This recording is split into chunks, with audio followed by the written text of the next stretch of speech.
തിരുവിതാംകൂർ ദേവസ്വം ബോർഡിനെ മുന്നിൽ നിർത്തിക്കൊണ്ട് കേരള സർക്കാർ നടത്താൻ പ്രഖ്യാപിച്ചിരിക്കുന്ന അയ്യപ്പ സംഗമം ഒരു രാഷ്ട്രീയമായ കാപട്യമാണ്, രാഷ്ട്രീയമായ മുതലെടുപ്പാണ്, കപടമായ ഒരു അയ്യപ്പ സ്നേഹമാണ്. ഏറ്റവും പ്രധാനപ്പെട്ട കാര്യം, ശബരിമലയെ ഏറ്റവും സങ്കീർണമായ ഒരു അവസ്ഥയിൽ എത്തിച്ച മുന്നണിയും രാഷ്ട്രീയ പ്രസ്ഥാനവുമാണ് CPM-ഉം LDF-ഉം. അന്ന് സുപ്രീം കോടതി വിധിയുമായി ബന്ധപ്പെട്ട് UDF സർക്കാർ കൊടുത്ത അഫിഡവിറ്റ് തിരുത്തിയിട്ടാണ് ആചാരലംഘനം നടത്താൻ CPM നേതൃത്വം വഹിക്കുന്ന ഗവൺമെന്റ് കൂട്ടുനിന്നത്. ആ അഫിഡവിറ്റ് ഇപ്പോഴും നിലനിൽക്കുകയാണ്. ഞങ്ങൾക്ക് ചോദിക്കാനുള്ളത്, LDF സർക്കാർ കൊടുത്ത ആചാര ലംഘനം നടത്താൻ സൗകര്യം ചെയ്തു കൊടുക്കുന്ന അഫിഡവിറ്റ് പിൻവലിക്കാൻ നിങ്ങൾ തയ്യാറുണ്ടോ? ഒന്നാമത്തെ ചോദ്യമാണ്. രണ്ടാമത്, അന്ന് ശബരിമലയിലെ ആചാര സംരക്ഷണത്തിന് വേണ്ടി നടത്തിയ പ്രക്ഷോഭങ്ങൾ, നാമജപ ഘോഷയാത്ര ഉൾപ്പെടെ നടത്തിയ സമാധാനപരമായ സമരങ്ങളുടെ പേരിൽ എടുത്ത കേസുകൾ ഇതുവരെ പിൻവലിക്കപ്പെട്ടിട്ടില്ല. ആ കേസുകൾ ഇപ്പോഴും നിലനിൽക്കുകയാണ്. ആ കേസുകൾ പിൻവലിക്കാൻ സർക്കാർ തയ്യാറുണ്ടോ? മാത്രമല്ല, ഈ സർക്കാർ വന്നതിന് ശേഷമാണ് തീർത്ഥാടനം പ്രതിസന്ധിയിലായത്. ഇപ്പോ പണ്ടുണ്ടാക്കിയ ഒരു കവനന്റിന്റെ അടിസ്ഥാനത്തിൽ 48 ലക്ഷം രൂപയാണ് ദേവസ്വം ബോർഡിന് കൊടുക്കേണ്ടത് എല്ലാ വർഷവും. അത് AK ആന്റണി സർക്കാർ വന്നപ്പോൾ അത് 82 ലക്ഷം രൂപയാക്കി മാറ്റി. കഴിഞ്ഞ 3 വർഷമായിട്ട് ഈ സർക്കാർ ആ പണം അവിടെ കൊടുത്തിട്ടില്ല. ശബരിമലയ്ക്ക് വേണ്ടിയിട്ട് കൊടുത്തിട്ടില്ല, ഒരു പണവും കൊടുത്തിട്ടില്ല. ശബരിമലയുടെ വികസനവുമായി ബന്ധപ്പെട്ട് ചെറുവിരൽ അനക്കാത്ത ഗവൺമെന്റാണിത്. ഉമ്മൻചാണ്ടി സർക്കാരിന്റെ കാലത്ത് അദ്ദേഹം മുഖ്യമന്ത്രിയായിരിക്കുമ്പോൾ, VS ശിവകുമാർ ദേവസ്വം മന്ത്രിയായിരിക്കുമ്പോൾ 112 ഏക്കർ സ്ഥലമാണ് ശബരിമലയുടെ വികസനത്തിനു വേണ്ടി ഏറ്റെടുത്തത്. കേന്ദ്ര അനുമതിയോടുകൂടി, വനം വകുപ്പിന്റെ അനുമതിയോടുകൂടി ഏറ്റെടുക്കുകയും സർക്കാർ അതിന് പകരമായി വനം വകുപ്പിന് ഭൂമി കൊടുക്കണം. ഇടുക്കി ജില്ലയിൽ 112 ഏക്കർ കേരള സർക്കാർ ഏറ്റെടുത്ത് അത് വനം വകുപ്പിന് കൊടുക്കുകയും ചെയ്തു പകരം. അവിടെ ധാരാളമായ വികസന പ്രവർത്തനങ്ങൾ, സ്വാമി അയ്യപ്പൻ റോഡ് ഉൾപ്പെടെ, ട്രീറ്റ്മെന്റ് പ്ലാന്റ് ഉൾപ്പെടെ, നിരവധിയായ ആശുപത്രികൾ ഉൾപ്പെടെ നിരവധിയായിട്ടുള്ള സൗകര്യങ്ങൾ ആ ഗവൺമെന്റിന്റെ കാലത്താണ് ശബരിമലയിലെ വികസനം നടന്നത്. കഴിഞ്ഞ 9.5 വർഷക്കാലമായി ശബരിമലയിലെ വികസനത്തിന് ചെറുവിരൽ പോലും അനക്കാത്ത ഒരു സർക്കാരാണ്. അവരിപ്പോൾ തെരഞ്ഞെടുപ്പ് അടുത്തപ്പോൾ അയ്യപ്പ സംഘവുമായി വരുമ്പോൾ തീർച്ചയായിട്ടും മുഖ്യമന്ത്രിയും ബന്ധപ്പെട്ട ആളുകളും ഈ ചോദ്യങ്ങൾക്ക് മറുപടി പറയാം. അതാണ് ഞങ്ങളുടെ ആവശ്യം. ഈ ചോദ്യങ്ങൾക്ക് മറുപടി പറഞ്ഞേ മതിയാവും. അതുപോലെ തന്നെ മറ്റൊന്ന്, തെരഞ്ഞെടുപ്പ് അടുക്കാൻ പോവാണ്. ലോക്കൽ ബോഡി തെരഞ്ഞെടുപ്പ് ഉടനെ തന്നെ പ്രഖ്യാപിക്കും, അടുത്ത മാസം പ്രഖ്യാപിക്കും. ഈ സമയത്ത് ലോക്കൽ ബോഡിയുടെ ഫണ്ടിൽ നിന്ന് പണമെടുത്ത് വികസന സദസ്സ് നടത്താൻ വേണ്ടിയിട്ട് സർക്കാർ ഇപ്പോൾ പറയുകയാണ്. അതുമായിട്ട് ഞങ്ങൾ ഒരു കാരണവശാൽ സഹകരിക്കില്ല. ഒരു കാരണവശാൽ സഹകരിക്കില്ല. ഒന്ന്, കൃത്യമായിട്ട് ഇവർ പണം കൊടുത്തിട്ടില്ല. 9,000 കോടി കൊടുക്കേണ്ട സ്ഥലത്ത് 6,000 കോടിയാണ് കൊടുത്തിരിക്കുന്നത്. കഴിഞ്ഞ വർഷമൊക്കെ ചെയ്തിരിക്കുന്നതെന്ന് പറഞ്ഞാൽ ഓഗസ്റ്റിൽ കൊടുക്കേണ്ട പണം ഡിസംബറിൽ കൊടുക്കുകയും, ഡിസംബറിൽ കൊടുക്കേണ്ട പണം മാർച്ചിൽ കൊടുക്കുകയും, മാർച്ചിൽ പണം കൊടുത്തിട്ട് തലേദിവസം ട്രഷറി അടയ്ക്കുകയും, പണം കൊടുത്തു പക്ഷേ ചെലവാക്കാൻ പറ്റില്ല, ട്രഷറി അടയ്ക്കുകയും ചെയ്ത് ഈ അധികാര വികേന്ദ്രീകരണം നടപ്പാക്കിയതിന് ശേഷം ഏറ്റവും കൂടുതൽ ലോക്കൽ ബോഡികളെ, പ്രാദേശിക സർക്കാരുകളെ കഴുത്ത് ഞെരിച്ചു കൊന്ന സർക്കാരാണിത്. എന്നിട്ട് ഈ ഇലക്ഷൻ പ്രഖ്യാപിക്കാൻ പണം കൊടുത്തിട്ടില്ല. സ്വന്തം ഫണ്ടിൽ നിന്ന് പൈസ എടുത്ത് വികസന സദസ്സ് നടത്താൻ, അതായത് മറ്റൊരു സദസ്സ് നടത്തിയല്ലോ, എന്താണ് നമ്മുടെ പാർലമെന്റ് ഇലക്ഷന് മുമ്പ് അത് തന്നെ നവകേരള സദസ്സ്, കേരളം മുഴുവൻ പ്രഹസനമാക്കി മാറ്റിയ, അതിന്റെ കണക്ക് ഇതുവരെ വെച്ചിട്ടില്ല. ലക്ഷക്കണക്കിന് രൂപ, കോടിക്കണക്കിന് രൂപ ചെലവാക്കി ഉദ്യോഗസ്ഥന്മാരെ വെച്ച് പിരിവ് നടത്തി ഒരു സ്ഥലത്ത് കണക്ക് ഹാജരാക്കാതെ കോടികൾ വിഴുങ്ങിയ നവകേരള സദസ്സിന് സമാനമായി ജനങ്ങൾ കൊടുക്കുന്ന, സാധാരണക്കാർ കൊടുക്കുന്ന പണം ഉപയോഗിച്ച് ഇനി എന്ത് വികസന സദസ്സ് നടത്തേണ്ടത്? ഇലക്ഷൻ പ്രഖ്യാപിക്കാൻ പോകുമ്പോൾ അതും ഒരു രാഷ്ട്രീയമായി പണം ദുർവ്യയം ചെയ്യുന്ന രാഷ്ട്രീയ പ്രചരണം നടത്താൻ വേണ്ടിയിട്ടുള്ള കാര്യമാണ്. അപ്പൊ അതിനോട് ഞങ്ങൾക്ക് യാതൊരു തരത്തിലും ആ വികസന സദസ്സുമായി യോജിപ്പിക്കാൻ പറ്റും. ഇതാണ് എനിക്ക് പ്രത്യേകമായി പറയാനുള്ളത്. പിന്നെ ഓണക്കാലമാണ്, എല്ലാ കാര്യങ്ങൾക്കും രൂക്ഷമായ വിലക്കയറ്റമാണ്.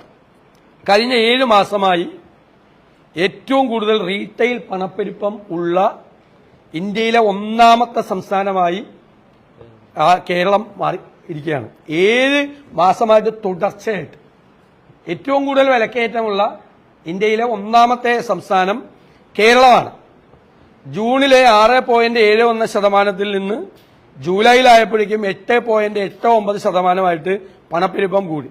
അരി, പച്ചക്കറി, പലവ്യഞ്ജനം, വെളിച്ചെണ്ണ, പഞ്ചസാര തുടങ്ങിയ മുഴുവൻ സാധനങ്ങൾക്കും വില വർദ്ധിച്ചു. വെളിച്ചെണ്ണയുടെ വില എങ്ങോട്ട് പോയെന്നറിയാം.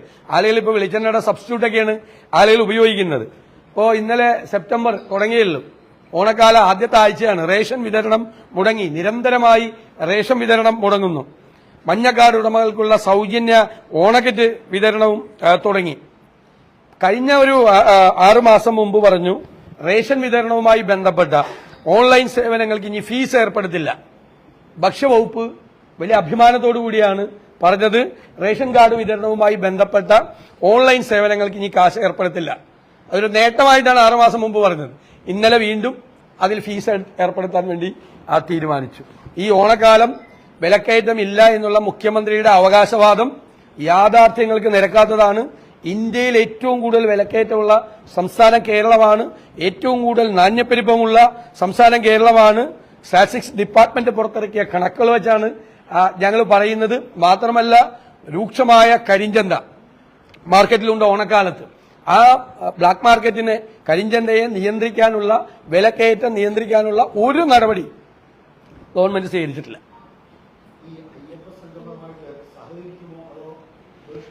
അല്ല, ഞങ്ങൾ ബഹിഷ്കരിക്കുന്നൊന്നുമില്ല. ഞങ്ങൾ പറയുന്നത് ഈ കപട അയ്യപ്പ ഭക്തിയും അതിന്റെ പേരിൽ നടത്തുന്ന ഈ രാഷ്ട്രീയ മുതലെടുപ്പും അയ്യപ്പ ഭക്തരെ പരിഹസിക്കുന്നതിന് തുല്യമാണ്. ഞങ്ങൾ UDF എല്ലാ കാലത്തും അവിടുത്തെ അയ്യപ്പ ഭക്തരുടെ അഭിപ്രായങ്ങൾക്കൊപ്പം, അവരുടെ നിലപാടുകൾക്കൊപ്പം പരസ്യമായി നിലപാടെടുത്തുന്ന ആളുകളാണ്. അതിനെതിരായിട്ട് നവോത്ഥാന സമിതി ഉണ്ടാക്കിയ ആളുകളാണ് CPM-കാർ. ആ നവോത്ഥാന സമിതി പിരിച്ചുവിട്ടിട്ടില്ല. ആചാര ലംഘനം നടത്തിയത് ശരിയാണ് എന്ന് വാദിച്ചുകൊണ്ടാണ്, അതിന് പിന്തുണയുമായിട്ടാണ് നവോത്ഥാന സമിതി ഉണ്ടാക്കിയത്, അല്ലെ? നവോത്ഥാന സമിതി ഉണ്ടാക്കിയതും കേരളത്തിൽ മതിൽ തീർത്തതും ആചാര ലംഘനം ശരിയാണ്, ആകാശം ഇടിഞ്ഞു വീണാലും ആ അഭിപ്രായത്തിൽ ഉറച്ചു നിൽക്കും എന്ന് പറഞ്ഞ ആളുകൾ ഇപ്പൊ അഭിപ്രായം മാറ്റിയോ? അത് പറയണ്ടേ? അവരൊരു സുപ്രഭാതത്തിൽ വന്ന തെരഞ്ഞെടുപ്പ് 9 കൊല്ലം നടക്കാത്ത അയ്യപ്പ സംഗമം 10ാമത്തെ കൊല്ലം എങ്ങനെ നടത്തുന്നു? 9 കൊല്ലമായിട്ടില്ല, 10ാമത്തെ കൊല്ലം പെട്ടെന്നൊരു അയ്യപ്പനോടുള്ള ഒരു ഭക്തി, അത് എവിടെ നിന്നാണ് അത് ഉറവെടുത്തതെന്ന് നമ്മൾ അറിയണ്ടേ? കേസുകൾ പോലും പിൻവലിച്ചിട്ടില്ല. ഉമ്മൻചാണ്ടിക്കും രമേശ് ചെന്നിത്തലയ്ക്കെതിരെ വരെ കേസുണ്ട് ഇപ്പോഴും. എല്ലാവർക്കെതിരെ കേസുകളുണ്ട്. ഇവർക്കെതിരെ അടൂർ പ്രകാശിനെതിരെ, CPM-നെതിരെ ഒക്കെ കേസുണ്ട്. അല്ല, ഞങ്ങൾ ഈ ചോദ്യങ്ങൾക്ക് സർക്കാർ മറുപടി പറയട്ടെ. അതിന് രാഷ്ട്രീയ സമ്മേളനമൊന്നുമല്ലല്ലോ അവിടെ നടക്കുന്നത്. ഞാൻ ചോദിക്കട്ടെ, അവിടെ നടക്കുന്നത് രാഷ്ട്രീയ സമ്മേളനമൊന്നും അല്ലല്ലോ. രാഷ്ട്രീയ സമ്മേളനം ഞങ്ങൾ പറഞ്ഞല്ലോ, വികസന സദസ്സ്, അത് ഞങ്ങൾ അതുമായിട്ട് സഹകരിക്കില്ല എന്ന് പറഞ്ഞു. ഇത് ഈ ചോദ്യങ്ങൾക്ക് മറുപടി പറഞ്ഞിട്ട് ഞങ്ങളെ ക്ഷണിച്ചാൽ മതി.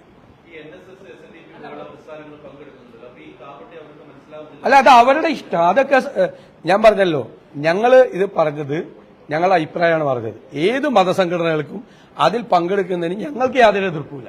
അതൊക്കെ അതാത് മതസംഘടനകൾ, സാമുദായിക സംഘടനകൾ തീരുമാനമെടുത്ത് പങ്കെടുക്കുകയോ പങ്കെടുക്കാതിരിക്കുകയോ ചെയ്യാം. അത് അവരുടെ അഭിപ്രായം. അതിലൊന്നും ഞങ്ങൾ ഒരു കാലത്തും കൈകാട്ടാറില്ല.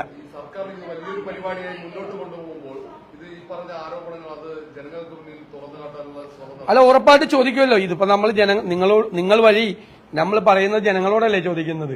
ഇവരുടെ കാപട്യം ജനങ്ങൾ തിരിച്ചറിയല്ലോ, അയ്യപ്പ ഭക്തർ തിരിച്ചറിയല്ലോ. ഇവർ ആ അഫിഡവിറ്റ് ഇപ്പോഴും കിടക്കാണ്. നിയമമന്ത്രിയും ദേവസ്വം മന്ത്രിയും പാർട്ടി സെക്രട്ടറിയും LDF കൺവീനറും ഒന്നും അതിനെപ്പറ്റി മിണ്ടാട്ടില്ല.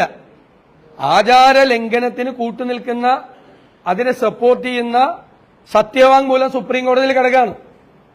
ശബരിമലയിലെ ആചാരങ്ങളെ ലംഘിക്കുന്ന, അതിന് പിന്തുണ കൊടുക്കുന്ന സത്യവാങ്മൂലം സുപ്രീം കോടതിയിൽ നിൽക്കുകയാണ്. അത് പിൻവലിക്കോ? അപ്പോ അത് പിൻവലിക്കോ? അത് പറയണ്ടേ? ഈ കേസുകൾ പിൻവലിക്കുമോ? ശബരിമലയിലെ വികസനത്തിന് വേണ്ടി പണം ചെലവാക്കുമോ? അല്ല, 10 കോടി, ഞാൻ പറയില്ല, 82 ലക്ഷം കൊടുക്കേണ്ടത് 10 കോടി കൊടുക്കുമെന്ന് ബജറ്റിൽ പ്രഖ്യാപിച്ചു. 10 കോടി പോട്ടെ, സ്ഥിരം കൊടുക്കുന്ന 82 ലക്ഷം പോലും കൊടുത്തിട്ട് 3 കൊല്ലമായി. റോഡ് വികസനത്തിന് പൈസ കൊടുക്കുന്നില്ല, ഒന്നിനും പൈസ കൊടുക്കുന്നില്ല.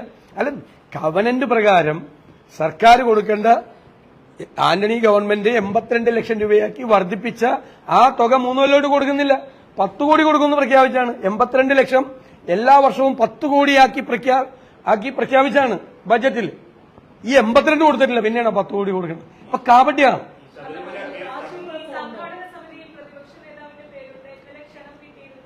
അല്ല, എന്റെ അനുവാദത്തോടു കൂടിയല്ല സംഘാടക സമിതിയിൽ എന്റെ പേര് വെച്ച്. സാധാരണ നമ്മൾ ആരെയും സംഘാടക സമിതിയിൽ വെച്ചാലും വിളിച്ചൊന്ന് ചോദിക്കും. എന്റെ അനുവാദം ഇല്ലാതെയാണ് എന്റെ പേര് വെച്ചത്. ഇന്നലെ ഇവിടെ ദേവസ്വം ബോർഡ് പ്രസിഡന്റ് ഇവിടെ വന്നു. എന്നോട് ആ സമയത്ത് ഞാൻ ഉണ്ടാവുമോ ഒന്നും ചോദിച്ചിട്ടല്ല ഇവിടെ വന്നത്. എന്നിട്ട് ഇവിടെ വന്ന് കത്ത് കൊടുത്തിട്ട് അദ്ദേഹം പുറത്തുപോയി ഞാൻ അദ്ദേഹത്തെ കാണാൻ കൂട്ടാക്കിയില്ല എന്ന് വാർത്ത കൊടുത്തു. എന്നെ കാണാമെന്ന് പറഞ്ഞു കഴിഞ്ഞാൽ ഞാൻ ആരെങ്കിലും കാണണ്ടെന്ന് പറയുമോ? ഞാൻ ഇതുവരെ ആരോടും എന്നെ കാണണം എന്ന് ആവശ്യപ്പെട്ടിട്ടില്ല. ഒരാളോടും ഞാൻ കാണണ്ടെന്ന് പറഞ്ഞിട്ടില്ല. കാരണം ഇതൊരു എന്റെ വീടല്ലല്ലോ, പൊതു വീടല്ലേ. ഇവിടെ ആര് കാണണം എന്ന് പറഞ്ഞാലും അവർക്ക് അനുമതി കൊടുക്കും. എന്നോട് സംസാരിച്ചിട്ടില്ല. എന്നോട് സംസാരിക്കാതെ ഞാനകത്ത് ഭക്ഷണം കഴിച്ചുകൊണ്ടിരിക്കുമ്പോൾ ഇവിടെ വന്ന് കത്ത് കൊടുത്ത് പുറത്തിറങ്ങിയിട്ട് ഞാൻ കാണാൻ കൂട്ടാക്കിയില്ല എന്ന് പറയുന്നത് മര്യാദകേടാണ്. ഞാനങ്ങനെ ചെയ്യുന്ന ആളല്ല. അദ്ദേഹം ഞാൻ ഇവിടെ ഉള്ള സമയത്ത് എന്നോട് വിളിച്ച് വന്നതിന് ഇനിയും കാണാൻ തയ്യാറാണ്. ഇല്ല, തെറ്റാണ്. അതെങ്ങനെ വരുന്നത്? എന്നോടൊന്ന് അദ്ദേഹം കൊടുത്ത വാർത്തയാണ്. അദ്ദേഹം പുറത്തിറങ്ങിയിട്ട് ഞാൻ വാർത്ത 2:35 വാർത്ത കാണുമ്പോൾ ഞാൻ അദ്ദേഹത്തെ കാണാൻ കൂട്ടാക്കില്ലെന്ന്. അപ്പോഴാണ് ഞാൻ ഓഫീസിൽ ചോദിക്കുന്നത് അദ്ദേഹം വന്നോന്ന് ചോദിക്കുന്നത്. എന്തൊരു മര്യാദയാണ് അതൊക്കെ. നമ്മളോട് ഇനിയും വന്ന് ചോദിച്ചു. ഞാൻ ഇവിടെ ഉള്ള സമയത്ത് എപ്പോഴാണ് വരാൻ സൗകര്യമുള്ളതെന്ന് പറഞ്ഞാൽ കാണാം. ദേവസ്വം ബോർഡ്, ഞാൻ അദ്ദേഹത്തെ കണ്ടാൽ സംസാരിക്കുന്ന ആളല്ലേ. ദേവസ്വം ബോർഡ് പ്രസിഡന്റിനെ കാണുന്നതിന് എന്തിനാണ് ഇത്രയും ഒരു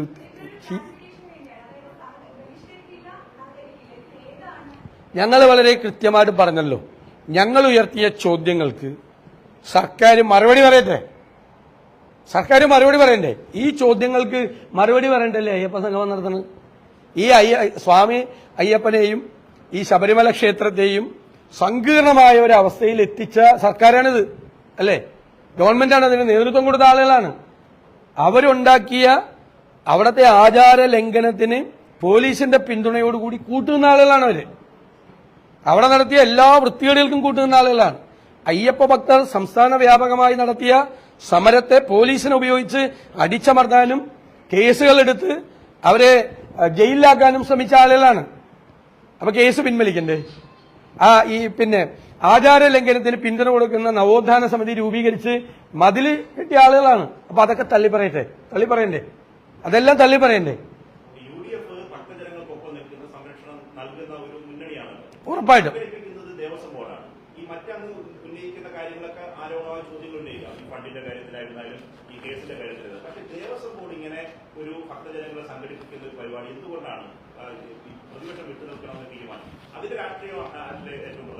അല്ലല്ലല്ല, ഞാൻ ചോദിക്കട്ടെ, ദേവസ്വം ബോർഡ് ആണ് ശരിക്കും ആ HRA ആക്ട് അനുസരിച്ചിട്ട് യഥാർത്ഥത്തിൽ ദേവസ്വം ബോർഡ് ഒരു ധർമ്മ സ്ഥാപനമാണ്. അവരാണത് ചെയ്യേണ്ടത്.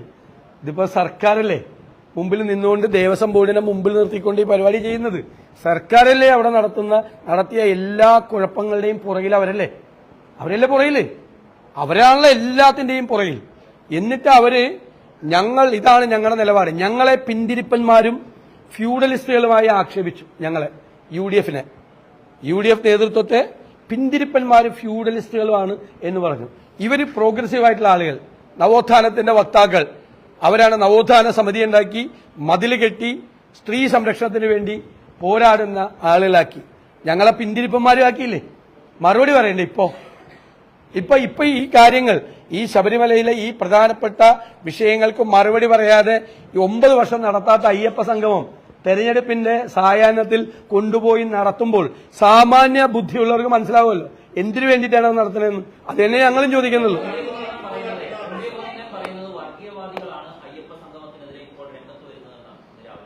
അദ്ദേഹം എന്തൊക്കെ പറയണേ? രാവിലെയും വൈകുന്നേരവും എന്തെല്ലാം മാറ്റി പറയണ്. അദ്ദേഹത്തിനോട് ചോദിച്ച ചോദ്യത്തിന് അദ്ദേഹം ഇതുവരെ മറുപടി പറഞ്ഞിട്ടില്ലല്ലോ. ആ രാജേഷ് കൃഷ്ണൻ വായനും തമ്മിലുള്ള ബന്ധത്തിന്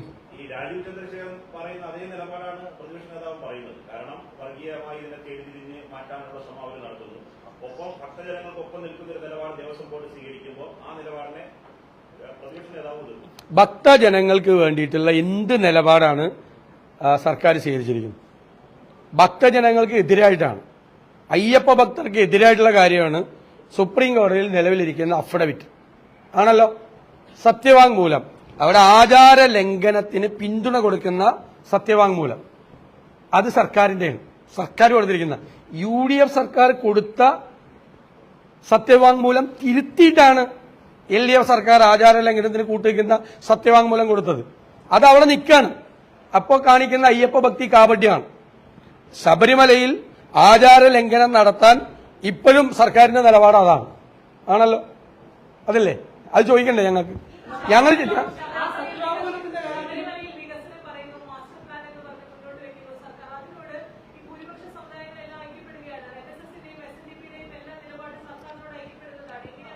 അല്ല, ഞാൻ ചോദിക്കട്ടെ, 9 കൊല്ലമായിട്ട് ശബരിമലയുടെ വികസനത്തിന് ചെറുവിരലനക്കാത്ത സർക്കാർ ഈ തെരഞ്ഞെടുപ്പിന്റെ സായാഹ്നത്തിൽ കൊണ്ടുപോയി മാസ്റ്റർ പ്ലാൻ വെച്ചാൽ അത് അടുത്ത സർക്കാർ നടത്തിക്കോളും. ഇവര് നടത്തണ്ട. അതൊക്കെ ഞാൻ പറയുന്ന കാപട്യത്തിന്റെ ഏറ്റവും വലിയ മകുട ഉദാഹരണമല്ലേ? 9 വർഷം. എന്നാൽ ഞങ്ങള് UDF സർക്കാർ തുടങ്ങിയ വനം ഭൂമി ഏറ്റെടുത്ത് തുടങ്ങിയ വലിയ തോതിലുള്ള വികസന പ്രവർത്തനങ്ങൾ ഇവർ മുന്നോട്ട് കൊണ്ടുപോയിരുന്നെങ്കിൽ എവിടെ എത്തിയേനെ? തൊട്ടില്ല. അവർ ചെറുവിരലനക്കാതെ തെരഞ്ഞെടുപ്പ് പ്രഖ്യാപിക്കാൻ വേണ്ടി മാസങ്ങൾ മാത്രം ബാക്കിയുള്ള സമയത്ത് ഇവർക്ക് ഒന്നും ചെയ്യാൻ പറ്റില്ല എന്ന് അറിഞ്ഞുകൊണ്ട് മാസ്റ്റർ പ്ലാൻ പ്രഖ്യാപിച്ച അതിൽ ആർക്ക് വിശ്വാസമുണ്ട്? അല്ല, ഞങ്ങളാ ചോദിക്കുന്നത്, ഞങ്ങൾ ചർച്ച ചെയ്ത കാര്യമാണിത്. ഈ ചോദ്യത്തിന് ഒരു ഗവൺമെന്റ് മറുപടി പറയട്ടെ. 9 കൊല്ലം എവിടെ പോയിരുന്നു ശബരിമല വികസനം?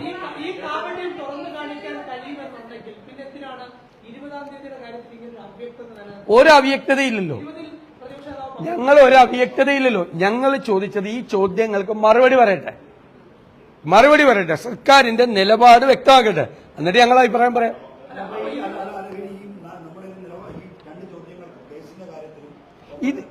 ഇതിപ്പോ ബഹിഷ്കരിക്കുകയോ പങ്കെടുക്കുകയോ ചെയ്യാൻ രാഷ്ട്രീയ സമ്മേളനമൊന്നും അല്ല അവിടെ നടക്കുന്നത്. ആ ചോദ്യത്തിന് പ്രസക്തിയില്ല. അല്ലല്ല കേക്ക്, അത് അപ്രസക്തമാണ്. ആ ചോദ്യം അവിടെ രാഷ്ട്രീയ സമ്മേളനവും പൊതുയോഗമൊന്നും അല്ലല്ലോ നടക്കും. Let me complete. എന്നോട്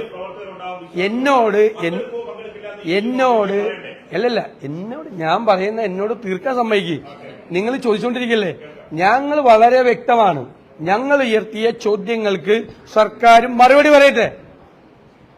ബഹിഷ്കരണമൊന്നും പങ്കെടുക്കുകയോ ഇല്ല എന്നുള്ളത് അപ്രസക്തമായ കാര്യമാണ്.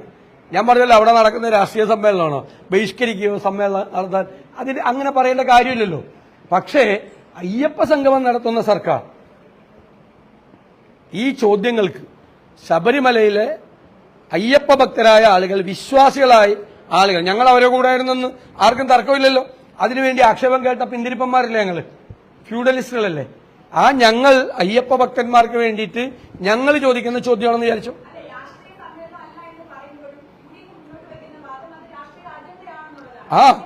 അല്ല, അതിന് മറുപടി പറയട്ടെ. തന്നെ. നിങ്ങളെങ്ങനെ ഞങ്ങളെ കൊണ്ട് തീരുമാനം എടുപ്പിക്കുന്നത്? ഞങ്ങൾ ചോദിച്ച ചോദ്യങ്ങൾക്ക് സർക്കാർ മറുപടി പറയട്ടെ, എന്നിട്ട് അതിന്റെ സത്യസന്ധത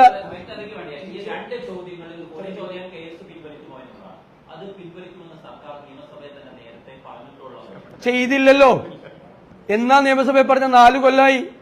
നിയമസഭയിൽ പറഞ്ഞത് 4 കൊല്ലം. നിയമസഭയിൽ 5 കൊല്ലം 4.5 കൊല്ലമായി. വന്നപ്പോ തന്നെ പറഞ്ഞാണ്. ഒറ്റ കേസും ഇവർക്കെതിരെ കേസ് നിൽക്കുകയാണ്. എല്ലാ അയ്യപ്പ ഭക്തർക്കെതിരായി കേസ് നിൽക്കുകയാണ്. നാമജപ ഘോഷയാത്ര നടത്തിയ എല്ലാ NSS അടക്കമുള്ള അവർക്ക് എല്ലാ പ്രവർത്തകർക്കും എതിരായിട്ടുള്ള കേസുകൾ നിലനിൽക്കുകയാണ്. രാഷ്ട്രീയ നേതാക്കൾക്കെതിരായിട്ടുള്ള കേസുകൾ നിലനിൽക്കുക. ഞങ്ങൾ പരസ്യമായി നിലപാടെടുത്ത് അയ്യപ്പ ഭക്തരുടെ കൂടെ ഞങ്ങൾ ഇപ്പോഴും അത് തന്നെയാണ്.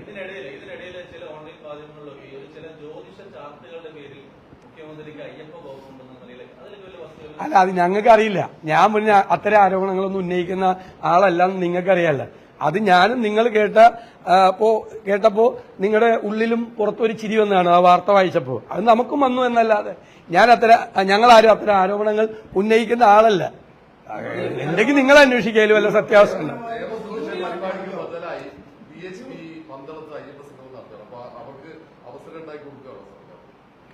ഞാനിത് ആദ്യമേ പറഞ്ഞല്ലോ, ഇത് വർഗീയവാദികൾക്ക്, സ്പേസ് ഉണ്ടാക്കി കൊടുക്കുന്ന പരിപാടിയാണ് ഇവർ ചെയ്യുന്നത്. സ്പേസ് ഉണ്ടാക്കി കൊടുക്കുകയാണ്. മനസ്സിലായി? ഇതിന്റെ ബെനഫിഷ്യറീസ്, ഇതിന്റെ ഗുണഭോക്താക്കൾ അവരായിരിക്കില്ല. അതാണ് പ്രശ്നം. ഇതൊക്കെ വളരെ സൂക്ഷ്മതയോടുകൂടി ചെയ്യേണ്ട കാര്യമാണ്. ഞാൻ പറയുന്നത് മനുഷ്യന്റെ സാമാന്യ ബുദ്ധിയെയാണ്, യുക്തിയെയാണ് സർക്കാർ ചോദ്യം ചെയ്യുന്നത്. 10ാമത്തെ വർഷം, ഞാൻ ഈ പറയുന്ന വാചകമാണ് പ്രധാനം, 10ാമത്തെ വർഷം തെരഞ്ഞെടുപ്പിന്റെ സായാഹ്നത്തിൽ വരുന്ന പ്രത്യേകമായ ഒരു അയ്യപ്പ ഭക്തി, അത് പയ്യന്നൂരിൽ നിന്ന് താങ്കൾ ചോദിച്ചതുപോലെ അത് പയ്യന്നൂരിൽ നിന്ന് വന്നതാണോ, എവിടെ നിന്നാണ്, ആകാശത്ത് നിന്ന് പൊട്ടി വീണതാണോ എന്നറിയാത്ത ഒരു രാഷ്ട്രീയ കുബുദ്ധി കേന്ദ്രങ്ങളിൽ ഉദയം ചെയ്താണോ എന്ന് അന്വേഷിക്കണം ആദ്യം. അതാണ് ഞങ്ങൾ അതിനെയാണ് ചോദ്യം ചെയ്തത്. അതാണ് ഞങ്ങൾ ചോദ്യം ചെയ്തത്. ഞങ്ങൾ അതിന്റെ കാപഢ്യത്തെയാണ് ചോദ്യം ചെയ്തത്. മനസ്സിലായേ? അയ്യപ്പനെ, അതൊരു വിശ്വാസമല്ലേ, അയ്യപ്പൻ അല്ലേ, ഭയങ്കര വിശ്വാസമല്ലേ, ആ വിശ്വാസത്തെ മുന്നിൽ നിർത്തിക്കൊണ്ട് നടത്തുന്ന രാഷ്ട്രീയ കാപഢ്യത്തെ ഞങ്ങൾ ചോദ്യം ചെയ്യുന്നു. അതാണ് ഞങ്ങളുടെ ആദ്യത്തെ പ്രതികരണം. അതാണ്. കഴിഞ്ഞ തവണ ഈ ശബരിമലയിലെ ആചാരമായി ബന്ധപ്പെട്ട വിധിയും അതിന് പിന്നാലെ സ്ത്രീകളെ പ്രവേശിപ്പിക്കുന്ന ഘട്ടത്തിൽ നാമജപ ഘോഷയാത്രകൾ നടക്കുന്നു, സമരങ്ങൾ ഉണ്ടാകുന്നു. അതിന്റെ മുൻപന്തിൽ കോൺഗ്രസ് ഉണ്ടായിരുന്നു സ്വാഭാവികമായിട്ടും. അപ്പോൾ ഇത്തവണ ഇങ്ങനെയൊരു അയ്യപ്പ സംഗമമായി പോകുമ്പോൾ അതിന്റെ ബദലുമായി എന്താണ് കോൺഗ്രസ്? അല്ല, ഞങ്ങള് സർക്കാരിന്റെ ഈ കാപഢ്യം തുറന്നു കാട്ടാനുള്ള ഉത്തരവാദിത്വം പ്രതിപക്ഷത്തിനുണ്ടല്ലോ. മനുഷ്യന്റെയും ഭക്തരുടെയും സാമാന്യ ബുദ്ധിയെയും യുക്തിയെയും ചോദ്യം ചെയ്യുന്ന തരത്തിൽ 10ാം മാസം തെരഞ്ഞെടുപ്പിന്റെ സായാഹ്നത്തിൽ നടത്തുന്ന അയ്യപ്പ സംഗമത്തിന്റെ യുക്തിയെ, സത്യവാങ്മൂലം നിലനിൽക്കുമ്പോൾ, കേസുകൾ നിലനിൽക്കുമ്പോഴും, നവോത്ഥാന സമിതി നിലനിൽക്കുമ്പോഴും നടത്തുന്ന ഈ കാപഢ്യത്തിന്റെ ആ കാപഢ്യത്തെയാണ് ഞങ്ങൾ ചോദ്യം ചെയ്യുന്നത്. എല്ലാം ഉണ്ട് അതിന്റെ അകത്ത് എല്ലാം ഉണ്ട്.